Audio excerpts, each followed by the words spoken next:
என்னோடய ஃப்ரெண்ட்ஸு 2 பேர் brownie shop ஆரம்பிச்சானுங்க. பேர சொல்ல விரும்பல. ஒருத்தன் பேரு சுடலை, இன்னொருத்தன் பேரு மடலைன்னு வச்சுக்கோங்க. 2 பேருமே பரபரன்னு அப்படியே ஒரு உற்சாகத்துல இருக்கிறானுங்க. "வா மச்சி போலாம். ஏய் ஏய் ஏய்" ப்ரௌனி ஸ்டார்ட் பண்றானுங்க. கடைய போடுறானுங்க. 4 நாளைக்கு 4 பேர் நல்லா பரபரன்னு இருந்துன்னே இருக்கிறானுங்க. 5ஆவது நாள், 6ஆம் நாள் போயின்னே இருக்கு. எந்த ஒரு சேல்ஸுமே வரல. ஓடிக்கின்னே இருக்கு. மடலை வந்துட்டு, "ஆள விட்றா சாமி. நான் எதுக்கு 2 இன்ஸ்டாகிராம் ரீல் பார்த்தேன். கடைய போட்டேன். ஓடல. இதுக்கு மேல என்னால தாக்கு பிடிக்க முடியாது. வரேன்டா ஐயாச்சாம்" அப்படின்ட்டு அவன் கிளம்பிட்டான். ஆனா நீங்க சொடையிலைய பார்த்தீங்கன்னு வைங்களேன், அவன் குவிட்டே பண்ணல. என் ஃப்ரெண்ட்ஸ்லாம் அவன்ட்ட கேட்குறாங்க, "ஏன் மச்சி அதான் கடை ஓடல விட்டு வேற ஏதாவது பார்றா" அப்படின்னு. "கடை ஓட தான்டா போகுது. எனக்கு நம்பிக்கை இருக்குடா. I trust I trust I trust" அப்படின்னான். நம்மளோட வளர்ப்பு. நாட்களும் போகுது 30 நாள் ஆகுது, 40 நாள் ஆகுது. பட் இன்னுமே சுடலைக்கு ஒரு துளி கூட வியாபாரமே நடக்கல. அதேமாரி ஓடிக்கிட்டே தான் இருக்கு. பட் அப்போதுமே ஃபர்ஸ்ட் நாளைக்கு எப்படி உற்சாகமா ட்ரஸ்ட்டோட இருந்தானோ, 40 நாளைக்கும் அதேமாரி தான் ட்ரஸ்ட்டா, எக்ஸைட்டா இது நடக்குன்ற மாரி இருந்துக்கிட்டே இருந்தான். நம்ம வளர்ப்பு. அப்புறம் என்ன புரிஞ்சுக்கிறான்னா, ப்ரௌனி வித்த நம்ம, இந்த இடத்துல ப்ரௌனி விற்க மாட்டாம பார்க்காம விட்டோமேன்ற மாரி, அதாவது அவன் ப்ரௌனி விற்கிற இடத்துல யாருமே வாங்க தயாரா இல்ல. அதாவது அந்த பிளேஸ் கிடையாது. வாங்குற இடத்துல போய் விற்க ஸ்டார்ட் பண்றான். ஒரு க்ரௌடடான பிளேஸ்ல. அண்ட் அங்க போன 2ஆவது நாளே நிறைய ப்ரௌனி செல் ஆகுது. அண்ட் அது நிறைய செல் ஆகுறதுக்கு மார்க்கெட்டிங் டூலா இன்ஸ்டாகிராம் யூஸ் பண்ணா, அது மூலியமா நிறைய சேல்ஸ் வர ஆரம்பிச்சது. அது மூலியமா நிறைய விற்க ஆரம்பிச்சான். நியூ ஃப்ளேவர்ஸை கொண்டு வர ஆரம்பிச்சான். அண்ட் தென் பீப்புள லைக் அவனுக்குன்னே ஒரு ரெகுலரான கஸ்டமரை பிடிக்க ஆரம்பிச்சான். அண்ட் இப்போ அவனுக்குன்னே தனியா ஒரு சின்ன கடை ஆரம்பிச்சு ப்ரௌனி சேல்ஸ் வந்து பிச்சுக்கிட்டு போகுது. ஆனா எனக்கு இன்னுமே அநியாய விலைக்கு ப்ரௌனி எனக்கே தரான். அங்க அநியாயமா இது. இந்த பாயிண்ட் இஸ், சுடலைக்கிட்ட இருந்த ஒரே ஒரு விஷயம், இப்போ அவனோட ரியாலிட்டி, அவனோட ட்ரீம் ரியாலிட்டி என்ன? தனக்குன்னு ஒரு சொந்த கடையை வச்சு ப்ரௌனி விற்கணுன்றது. பட் ஸ்டார்ட் பண்ணும்போது அவன்கிட்ட இல்லை. பட் ஸ்டார்ட் பண்ணும்போது அவன்கிட்ட இருந்த ஒரே ஒரு விஷயம் மடலை கிட்ட இல்லாதது, ட்ரஸ்ட். இந்த விஷயம் ஃப்யூச்சரில் நடக்க போகிறன்றது 100% ஆன் ட்ரஸ்ட். நடக்கலை, இன்றைக்கி நடக்கலை, நாளைக்கு நடக்கலை, 10 நாள் கழிச்சு நடக்கலை. பட் 10 நாள் கழிச்சு அவன்கிட்ட இருந்தது என்ன? நடந்துரும்ன்ற ட்ரஸ்ட். அந்த ஒரு விஷயம் மட்டும்தான் மைண்டில் இருந்து ரியாலிட்டிக்கு மேனிஃபெஸ்ட் பண்ண வைக்குமே. வேறு எந்த ஒரு விஷயமுமே மேனிஃபெஸ்டேஷனில் ஒர்க்கே ஆகாது ட்ரஸ்ட்டு இல்லைன்னா. நீங்கள் உட்காந்து அஃபர்மேஷன் எழுதுங்க, விஷுவலைசேஷன் பண்ணுங்கள், இப்படி பண்ணுங்கள், அப்படி பண்ணுங்கள், இன்ஸ்டாகிராம் 4-5 பேர் சொல்கிறத கேளுங்க, யூடியூப் வீடியோஸ் நீங்கள் எது வேணாலும் பாருங்கள், நத்திங் வில் ஒர்க். சுடலை மாரி இருந்தால் மட்டும்தான் ஒர்க் ஆகும். மடலை மாரி இருந்தால் ஒர்க்கே ஆகாது.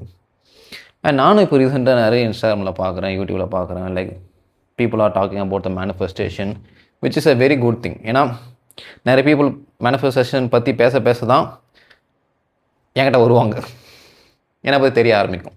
ஸோ எல்லாமே ஜஸ்ட்டு ஒரு டைப் ஆஃப் மார்க்கெட்டிங் தான். பட் த பாயிண்ட் இஸ், அந்த கோர் பாயிண்ட்டை எல்லாருமே மிஸ் பண்ணிடுறாங்க. நீங்கள் அஃபர்மேஷன் எதுங்க, இந்த மந்திரம் சொல்லுங்கள், இதை பண்ணுங்கன்ற தவிர ட்ரஸ்ட்டை யாருமே சொல்லிக் கொடுக்கலையே. ஏன்னா மடலை குவிட் பண்ணது முக்கியமான காரணமே டவுட்டு தான். ஸ்டார்ட் பண்ணும்போது அவனுக்கு ட்ரஸ்ட் இருந்துச்சு. ட்ரஸ்ட் பண்ணனால தான் அந்த விஷயத்தை ஸ்டார்ட் பண்ணானே. எல்லாருமே கண்டென்ட் கிரியேஷன் ஸ்டார்ட் பண்ணுறீங்க ஏன்? Because you trust. இது ஒரு நாளைக்கு நம்ம கெரியராகவும் பணம் சம்பாதிச்சு கொடுங்க. அந்த ட்ரஸ்ட்டு தான் உங்களை அந்த ஃபஸ்ட்டு இடத்துல ஸ்டார்ட் பண்ண வச்சது. பட் போக போக போக அந்த ட்ரஸ்ட்டை உங்களால் ஸ்டே பண்ணி வைக்க முடியல. அப்படியே போயிடுது. டவுட் வர ஆரம்பிச்சிடுது, மோட்டிவேஷன் குறைஞ்சிடுது, டிசிப்ளின் இல்லை, விட்டுடுறீங்க. இந்த வீடியோ ஃபுல்லாகவே எப்படி ஒரு ட்ரஸ்ட்டை அன்கண்டிஷனலாக டெவலப் பண்ணுறது, ஈவன் தோ மழையே உங்கள் மேலே விழுந்தாலும் இப்படி தொடச்சிட்டு I trust the universe, it will happen no matter வாட்னு சொல்ல வைக்கிற அளவுக்கு ட்ரஸ்ட்டை நான் அந்த வீடியோ முடிவுக்குள்ளே உங்களை பில்ட் பண்ண வைக்க போகிறேன். வீடியோ எண்டு வரைக்குமே இருங்க. It's going to be one of the best videos I created. நான் கிரியேட் பண்ணுறது எல்லாமே பெஸ்ட் வீடியோஸ் தான். It literally changes lot of people and my clients. It's one of my best. முதல்ல உங்கள் தலைக்கு மேலே பாருங்கள், ஒரு ஃபேன் ஓடுதா? அந்த ஃபேனை நீங்கள் என்றைக்கு மாட்டினீங்க?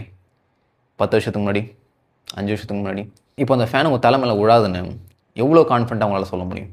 100% இல்லை. ஏன்னா நீங்கள் 10 வருஷத்துக்கு முன்னாடி அந்த ஃபேனை மாட்டினீங்க. இந்நேரம் அந்த நெட்டு போல்டெலாம் லூஸ் ஆகிருக்கலாம், துரு பிடிச்சிருக்கலாம், கரண்ட் ஏதாவது பாஸ் ஆகி கீழே விழுறதுக்கு வாய்ப்பு எப்போதுமே இருந்துக்கிட்டே தான் இருக்குது. இல்லைன்னா உங்களால் சொல்ல முடியாது 100% கரெக்டாக. பட் இருந்தாலும் நீங்கள் 100% நம்புறீங்க.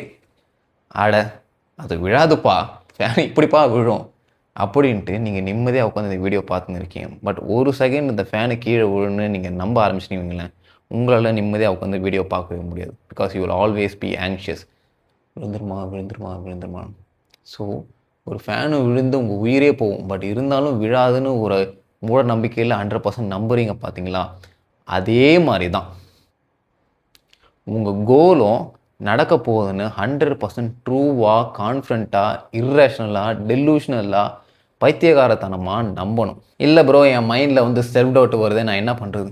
கட் பண்ணுங்கள். கட கட கட கடன்னு கட் பண்ணி அது நுனிலே அறுத்து தூக்கி போட்டுருணும். அதை உள்ளே விடக்கூடாது. உள்ளே விட்டால் தான் பிரச்சனையே ஆகுமே. ஒன்று புரிஞ்சுக்கோங்க, ஒரு இடத்துல 2 விஷயம் எக்ஸிஸ்ட் ஆகாது. ஹோப் இருக்க இடத்துல ஃபியர் எக்ஸிஸ்ட் ஆகாது. ஃபியர் இருக்கிற இடத்துல ஹோப் எக்ஸிஸ்ட் ஆகாது. ஏதாவது ஒன்று தான் இருக்கணும். அது 2 ஒன்றுத்தில் எது நீங்கள் தான் சூஸ் பண்ணணும். Always choose the hope. Always over think the positive. Everybody has the ability to think. Thought வேறு, திங்க் பண்ணுறது வேறு. தாட்டுன்றது ஆட்டோமேட்டிக்காக நம்ம மைண்டில் அப்பியர் ஆகுது. பட் திங்கிங்கிறது நம்ம ஒரு விஷயத்தை திங்க் பண்ணுறது. நான் எப்போயுமே எப்படி திங்க் பண்ணுவேன்னா, இந்த விஷயம் நடக்க போகுது, இந்த விஷயம் வந்து சக்ஸஸ் ஆக போகுது, இந்த விஷயம் அப்படிலாம் நடக்க போகுதா, இந்த வீடியோ வந்து ஹிட் ஆக போகுது, இது மாதம் ஆக போகுதுன்னா கான்ஸ்டண்ட்டாக பாசிட்டிவாக ஓவர் திங்க் பண்ணே இருப்பேன்.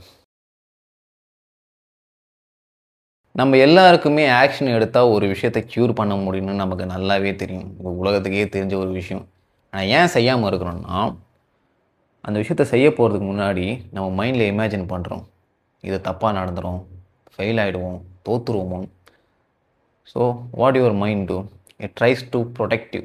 வேணாம்ப்பா, ஃபெயில் ஆகிடாதப்பா, அசிங்கமாக போயிடும்ப்பா, உன்னை காப்பாற்றி உங்களை கூட்டின்னு போயிடும். பட் இதுவே அந்த இடத்துல நீங்கள் ஹோப்பை க்ரியேட் பண்ணணும். அதுவும் நெகட்டிவாக திங்க் பண்ணிங்களே, ஹோப்பை க்ரியேட் பண்ணுங்கள். இது பாசிட்டிவாக தான் போகுது, இது நல்லா தான் நடக்க போகுது, இது அமேசிங்காக தான் நடக்க போகுது. இப்போ என்கிட்ட நீங்கள் சொல்லுங்கள், ஒரு டாஸ்க்கு நீங்கள் ரொம்ப நேரமாக தள்ளி போட்டு வச்சுருப்பீங்க. அந்த டாஸ்க்கை எடுத்துகிட்டு இந்த டாஸ்க் வந்து எவ்வளோ மஜாவாக, ஜாலியாக, ஹாப்பியாக, சரியாக இருக்க போகுதுன்னு தெரியுமா? என்கிட்ட சொல்லுங்கள், ரிப்பீட் பண்ணுங்கள். இந்த டாஸ்க் எவ்வளோ மஜாவாக, ஜாலியாக, சரியாக, ஹாப்பியாக இருக்க போகுது தெரியுமா? நீங்கள் ஒரு 5 தடவை ரிப்பீட் பண்ணினாலே போதும். 6ஆவது தடவை நீங்களே இந்த டாஸ்க்கை எழுந்து போய் செய்ய ஆரம்பிச்சிருவீங்க. பிகாஸ் இப்போ உங்கள் மைண்டு வந்து அது ஒரு பெரிய ப்ரெஷராகவோ, ரெஸ்பான்சிபிலிட்டியாகவோ ஆன்லாம் பார்க்கல, ஒரு ஹாப்பியாக பார்க்குது. Because it trust.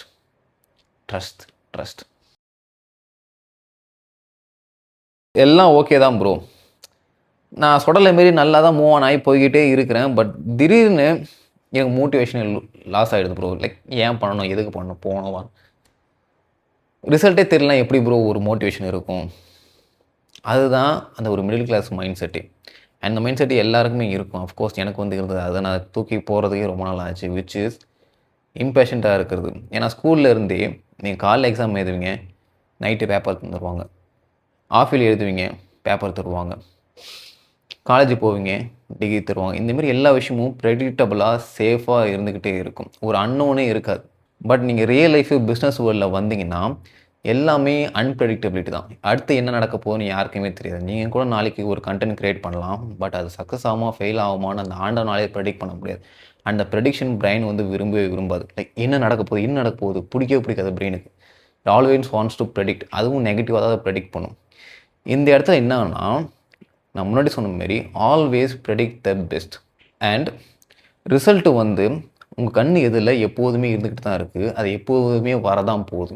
So you simply have to develop the patience. நிதானமாக இருக்கணும். நீங்கள் ரிசல்ட்டு வந்தால் தான் இந்த விஷயம் நடக்கும், கரெக்டான விஷயம் நீங்கள் நம்புனீங்கன்னா தென் அந்த ரிசல்ட்டுக்கு நீங்கள் அடிமை ஆகிடுவீங்க. நீங்கள் நம்புனீங்கன்னா போதும், அந்த ரிசல்ட்டு வரும். பேய் ஏன் உங்கள் கண்ணுக்கு முன்னாடி தெரியுது? ஏன்னா நீங்கள் பேயை நம்புறீங்க. அதனால தான் அந்த பேய் உங்கள் கண்ணுக்கு முன்னாடி தெரியுது. நம்பாதவனுக்கு அவன் கண்ணுக்கு பேயே இல்லை. ஸோ இல்லாத பேயே உங்கள் மைண்டை க்ரியேட் பண்ணுது. பிகாஸ் நீங்கள் நம்புறதுனால. அதேமாரி தான் இந்த விஷயம் நடக்க போகிறதுக்கு முன்னாடி இந்த விஷயம் நடக்குன்ட்டு நீங்கள் ஆணித்தரமாக அப்படியே லைக் எப்படி சொல்கிறது, 3 வார்த்தை தான்: இர்ரேஷ்னலாக, அன்ரீசனபிளாக, டெலூஷனலாக பிலீவ் பண்ணணும். லைக் இருக்கிற எல்லா அந்த பாஸ்ட் ஐடென்டிட்டி, பாஸ்ட் தாட் அதெல்லாம் தூக்கி போட்டு தான் இது நடக்க போகுதுடா. அதே தான் விஜயும் சொன்னார், இந்த சிஎம் ஆஃப் தமிழ். நான் சொல்கிறத கேட்கறனால அட்லீஸ்ட் சீஃப் மினிஸ்டர் பேச்சாத நீங்கள் கேளுங்க. கான்ஃபிடென்ட்டாக இருங்க மக்களே, நல்லதே நடக்கும், வெற்றி நிச்சயம். கான்ஃபிடென்ட்டாக இருங்க நண்பா. லைக் இன்னும் அவர் சிஎம்மாகவே ஆகிறதுக்கு முன்னாடி கான்ஃபிடென்ட்டாக இருங்க, நம்ம தான் சிஎம் ஆக போகிறோம். அவர் ஃபேன்ஸ் நீங்கள் பார்த்தீங்கன்னா கூட அவரே அவ்வளோ கான்ஃபிடென்ட்டாக இருப்பாங்க. நான் அவங்க ஃபேன்ஸ் கிட்டலாம் பேசும்போதெல்லாம் ஒரு சிஎம் ஆகிடுவார்ப்பா, அந்தளவுக்கு ஒரு டெலிஷனால ஒரு கான்ஃபிடென்ட்டாக இருந்துக்கிட்டே இருந்தாங்க. லைக் நீங்கள் பேனரில் பார்த்தீங்கன்னா கூட வருங்கால முதல்வரே, சில பேர்லாம் முதல்வரே போட்டு வச்சுருந்தாங்க லைக் டிஎம்கே இருக்கும்போதே. லைக் அந்த அளவுக்கு தி ஆர் டெலிஷனலி கான்ஃபிடென்ட். ஆனால் அந்த கான்ஃபிடன்ஸ் தான் வேணுமே. Even Drake said that I'm already become famous, I'm just waiting for the time to catch up. Will Smith என்ன சொன்னார்? In my mind I'm always in a star actor. Dhanush என்ன சொன்னார்? கான்ஃபிடண்ட்டாக இருக்கிறதுக்கு முன்னாடி கான்ஃபிடண்ட்டாக இருக்கிற மாதிரி ஆக்ட் பண்ணுங்கள், அதுவே உங்கள் ரியாலிட்டியாக மாறும், மேனிஃபெஸ்ட் பண்ணுங்கன்றது. சொல்ல வர பாயிண்ட்டு ஒன்றே ஒன்று தான். இந்த ஒரு விஷயம் நடக்க போகிறதுக்கு முன்னாடி இந்த விஷயம் நடக்கும்ன்ட்டு உங்கள் மைண்டில் ஆணித்தரமாக நீங்கள் நம்புங்க. அதனால தான் என்னோடய வீடியோஸில் நான் அதிகமாக சொல்கிறது என்னென்னா, ஒரு வீடியோ நான் சப்கான்ஷியஸ் மைண்டை பற்றி நான் போட்டேன். அது வந்து லைக் 1.5 மில்லியன் வியூஸோ என்னமோ போச்சு. என் கூட சேர்ந்து சொல்லுங்கள். It's impossible for my subconscious mind to fail. It's impossible for my subconscious mind to fail. It's impossible for my subconscious mind to fail. And இன்னொன்று, I'm already achieved my goal, I'm just waiting for the time to catch up. I already achieved my goal, I'm just waiting for the time to catch up. I already achieved my goal, I'm just waiting for the time to catch up. இதே தான் நான் எங்கள் கிளைண்ட்டுக்கு எல்லாருக்குமே teach பண்ணுவேனே. சில பேர்லாம் ஒரு ரொம்பவே லோவான ஸ்டேட்டில் இருப்பாங்க. ப்ரோ நான் நினச்சிக்கணும் நடக்கலை அந்த ப்ரூஃப் தேடிக்கிட்டே இருப்பாங்க, பதட்டமாக இருந்துக்கிட்டே இருப்பாங்க. அது வந்து உங்களை இன்னும் கொஞ்சமே சர்வைவல் மோடில் போட்டுரும். அதை நம்ம பண்ணக்கூடாது. நம்ம பண்ண வேண்டியதெல்லாம் அந்த எண்டில் லீவ் ஆகினே இருக்கணும். உங்களோட எனர்ஜியை எப்போதுமே ஹை லெவலில் வச்சுட்டு இருக்கணும். வைப்ரேஷனில் நீங்கள் ரொம்பவே ஹையாக இருக்கணும். ஃப்ரீக்வன்சி லெவலில் நீங்கள் ஹையாக இருந்துகிட்டே இருக்கணும். உங்களுக்கு தெரியுதோ இல்லையோ நம்மளை சுற்றி ஒரு எனர்ஜி சிக்னேச்சர் இருந்துக்கிட்டே தான் இருக்குது. அதை நீங்கள் எப்படி ஃபீல் பண்ணுறீங்கன்றதை பொறுத்து அது தொடர்ந்து மாறிக்கிட்டே இருக்கும். ஸோ எப்போதுமே நீங்கள் நினச்ச விஷயம் நடக்க தான் போகுதுன்றதில்ல 100% கான்ஃபிடண்ட்டாக இருங்க. Because the universe will always fall love with the stubborn heart.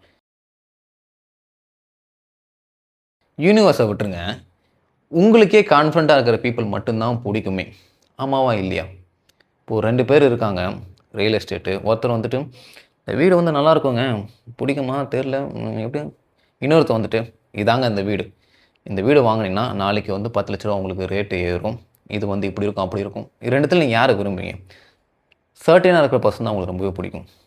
And அதனால தான் like most of the women will fall love with the confident காய்.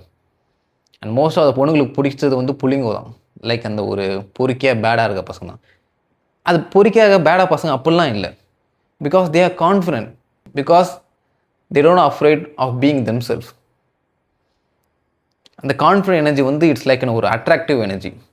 பட் நீங்கள் எப்போதுமே ஒரு டெஸ்பரேட்டாக இருந்தீங்கன்னு வைங்களேன், ஐயோ நடக்குமா, ப்ளீஸ் எனக்கு கொடுங்க, வந்துருமா. லைக் நீங்கள் இந்த கோயில் சர்ச்செலாம் நீங்கள் பார்த்தீங்கன்னா அவங்க ப்ரே பண்ணுற விதமே, இறைவா எனக்கு இதை கொடுத்துருங்களா, ஆண்டவா பேசப். ஒய் ஒரு praying like an Baker, pray like an creator. நான் சொல்ல வேண்டிய விஷயத்தை நான் சொல்லிட்டேன். ஸோ இதுக்கப்புறமும் மேனிஃபெஸ்டேஷனை வச்சு நான் நிறைய கண்டென்ட்டை படிக்கிறது, அதை படிக்கிறது நம்ம விட்டுட்டு ஒரு விஷயத்தில் ஃபோக்கஸ் பண்ணுங்கள். ட்ரஸ்ட்டை டெவலப் பண்ணுங்கள். எப்போல்லாம் நெகட்டிவ் தாட்ஸ் வருதோ நான் சொன்ன அஃபர்மேஷனை ரிப்பீட்டடாக சொல்லுங்கள். நம்புவேன்னு உங்களை நீங்களே ஆணித்தரமாக நம்ப வச்சுக்கிட்டே இருங்க. வேறு எதுவுமே தேவையில்லை. வேறு யாராவது ஏதாவது ஒரு விஷயம் சொன்னாலும் அதையும் நீங்கள் நம்பாதீங்க. நான் சொல்கிறத நம்புங்க. நான் சொல்கிற விஷயம் ஒர்க் ஆகும். இது வரைக்கும் புரிஞ்சிருந்தால் சரிதான். கரெக்டாக இருந்தால் புரட்டா.